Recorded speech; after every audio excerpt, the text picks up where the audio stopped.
Olá pessoal, eu sou Erisvaldo Correia e seja bem-vindo a mais uma videoaula do nosso curso de C# para iniciantes. Na aula de hoje nós vamos aprender mais uma estrutura de repetição. A aula passada nós trabalhamos com a repetição while.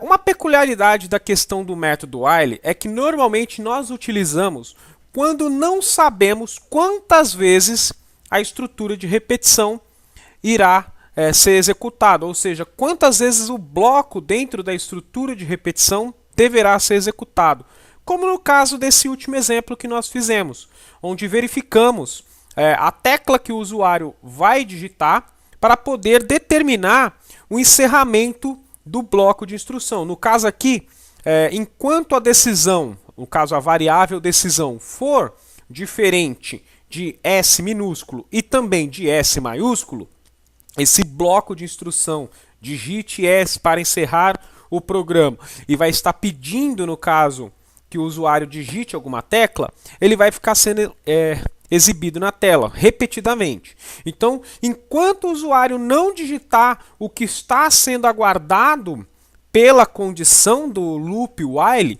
o loop vai ficar pelo período indeterminado. Agora, quando você tem uma instrução com períodos que você já sabe quantas vezes vai ser feito, por exemplo, o loop, normalmente a gente pode utilizar o loop for, certo? Como que é a estrutura do for, ou para em português, né? Vamos colocar aqui, eu vou declarar aqui, por exemplo, um valor, uma variável inteira, eu vou chamar essa variável de num, de número, certo? E vou abrir aqui o comando for, certo? O comando for ele depende de uma pequena expressão. Qual expressão que é essa? Nós temos uma inicialização da variável, por exemplo, num igual a 0. Todas as condições da nossa expressão são colocadas, separadas, na verdade, por ponto e vírgula, certo?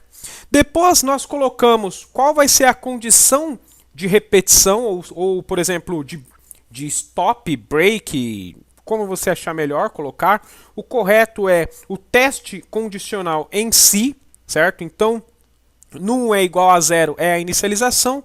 Vamos colocar num for menor ou igual a 10, certo?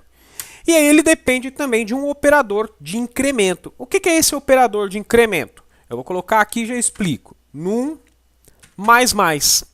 Esse num mais, vamos abrir aqui o bloco de comandos, porque aqui no caso, essa declaração da variável é uma linha de instrução, então ela finaliza com o ponto e vírgula, e o for, assim como o while, como o if, ele é um bloco de comandos, ele declara a abertura de um bloco de comandos, e tudo que é bloco de comando fica dentro de chaves, certo? Esse operador de incremento, eu vou colocar aqui em comentário, seria a mesma coisa do seguinte, eu estou lá num mais, correto? É a mesma coisa que eu colocar da seguinte forma, num recebe num mais 1. O que significa isso? Que eu estou dizendo para o computador, com essa expressão aqui, que a variável num vai receber o valor que ela já tem mais 1, certo? Então, esse operador de incremento aqui, mais, na verdade, o operador é só esses dois sinais de mais ao lado da variável, certo? Isso serve para poupar esse tipo de expressão aqui, ok?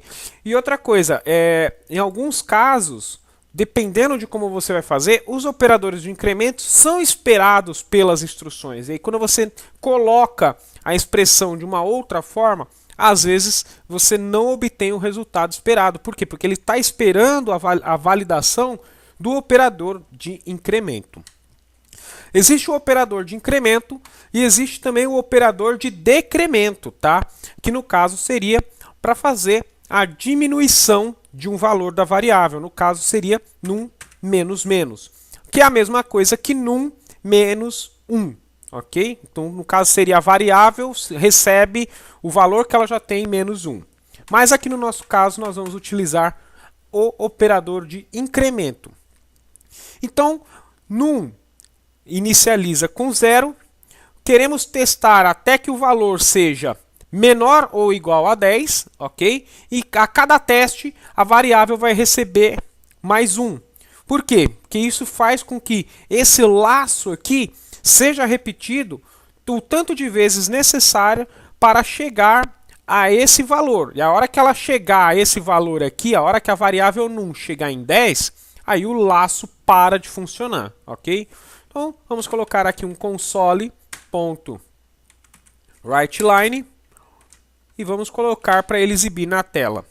O valor atual é, dou um espacinho, vou colocar aqui o sinal de mais para concatenar a variável num à nossa expressão, e fora do laço for eu coloco aquele console.readkey para ficar na tela, ok? Vamos dar um compilar aqui para que vocês possam ver. E é óbvio que vocês já sabem o que ia acontecer, ele ia aparecer, o valor atual é 0, o valor atual é 1 e assim sucessivamente, certo? Mais para frente, em algumas aulas mais avançadas, não fique ansioso, temos muitas aulas ainda para fazer aqui nesse curso, vocês vão ver algumas utilidades interessantes de se trabalhar com o laço for, diferente da gente utilizar a repetição while, certo? E aí vocês vão conseguir entender melhor o que eu posso aplicar o laço while, no que eu aplico o laço for, e ainda tem um outro tipo de laço que nós vamos aprender também, certo? Mas vamos utilizar, por exemplo, o for também quando vamos trabalhar com matrizes um pouco mais à frente.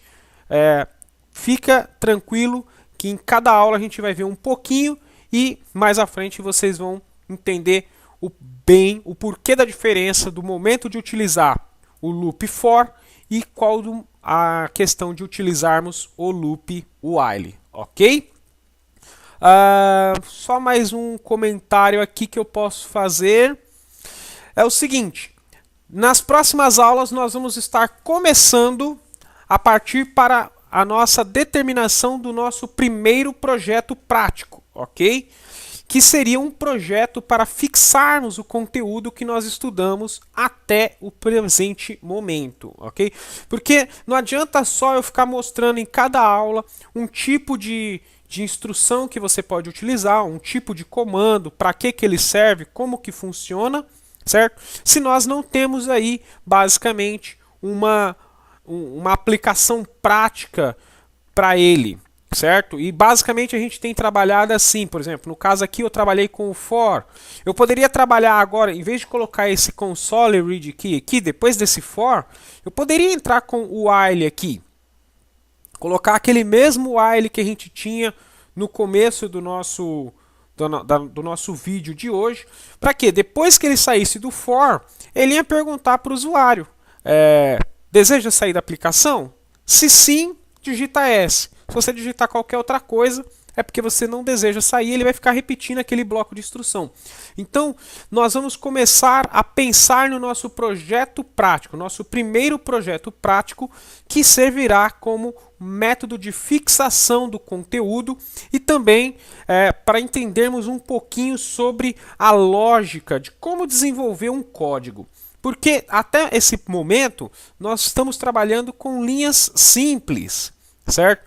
1, 2, 3, 4, 5, 6 linhas, se desconsiderarmos essas duas linhas aqui, que é só de abertura e encerramento de bloco, 4 linhas de comando. Eu acho que o máximo que a gente fez aí foi basicamente umas 10 linhas de comando. E na maioria das aplicações nós temos muito mais linhas de comando. Então vamos começar a preparar a nossa primeira aplicação prática e vai ser uma calculadora funcional, ou seja, uma calculadora que realiza todas as operações básicas, divisão, multiplicação, subtração e adição. O usuário pode digitar quantas entradas ele quiser, ou seja, ele pode digitar quantos números ele quiser. E a gente não sabe quantos números ele vai entrar. Então já começa a ter uma ideia aí de qual tipo de estrutura que nós vamos estar utilizando, certo? E ele vai poder verificar e fazer quantas operações ele quiser antes de sair do programa também, ok? Então, vamos começar a estudar a lógica, como que vai ser certinho, para que vocês possam fixar aí todos os comandos que nós aprendemos até agora, que foi basicamente os comandos da lógica básica aplicada aqui no C#. E aí depois que estudarmos esse projeto prático, aí voltamos com comandos novos, com novas instruções, para que possamos avançar para um método um pouco mais avançado na lógica do que podemos trabalhar, ok? Eu espero sinceramente que você esteja gostando do curso. Se você não é inscrito no canal e chegou até aqui, saiba que existe uma playlist com aulas passadas. Essa é a 9ª aula do nosso curso. Então, clica na playlist para você poder pegar e acompanhar todas as aulas, porque a cada aula é um aprendizado novo e você vai precisar disso para o projeto que nós vamos desenvolver. Ok? Compartilha com os amigos, deixa um like para contribuir com o meu trabalho aqui no YouTube e a gente se vê na próxima aula. Um forte abraço para vocês.